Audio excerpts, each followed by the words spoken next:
Dumayo pa ang mga operatiba ng Quezon City Police District Station 11 sa Bukay, Abra para isilbi ang warrant of arrest laban sa 59 anyos sa lalaki.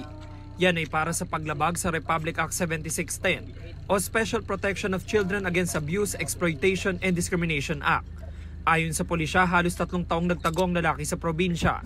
Nagkaroon tayo ng information na positive nga, na nandoon nga siya nagtatago. Kaya nagpadala tayo ng mga operatiba para ma-verify at makuha siya doon sa Bukay, Abra.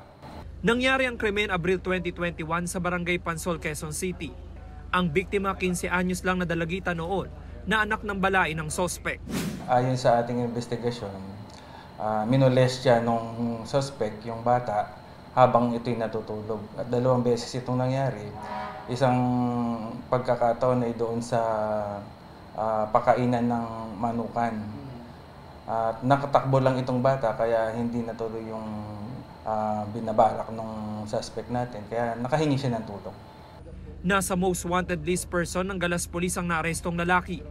Itinanggi niya na nagtago siya. Hindi rin daw niya alam na may warrant of arrest laban sa kanya.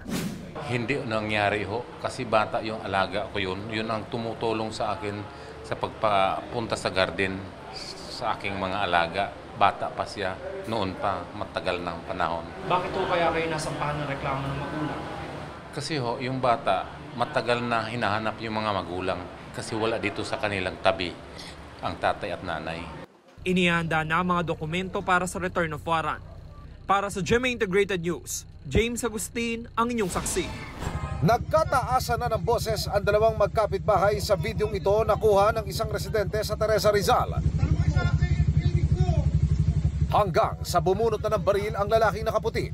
Pero ang lalaking naka-violet may dala ring baril na agad niyang pinaputok.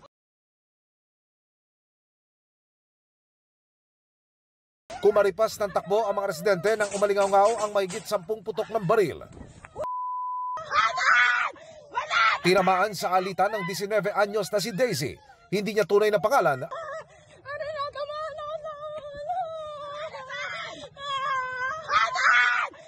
At kanina, dinalaw ko siya sa pagamutan.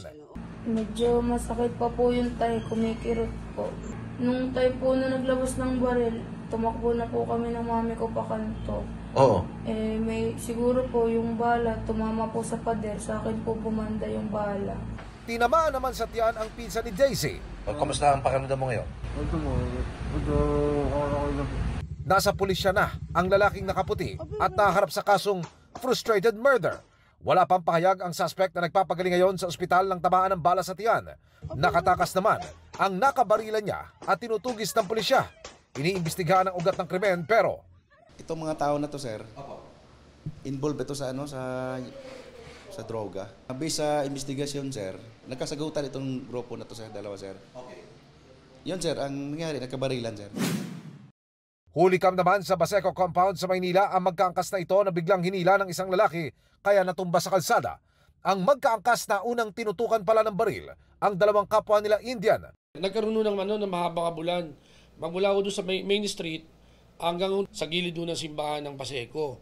Kung saan habang inahabol nila, sumisigaw yung mga complainant na tulong dahil nga ang akala nga nila hold upin. Dati na raw may alitan na magkabilang panig dahil umano sa agawan sa customer sa kanilang negosyong pautang. Kinumpiska mula sa mga suspect ang isang baril at ilang pamalit umanong damit. Ang isa sa kanila dati nang nakarap sa kasong carnapping sa Tarlac at Laguna.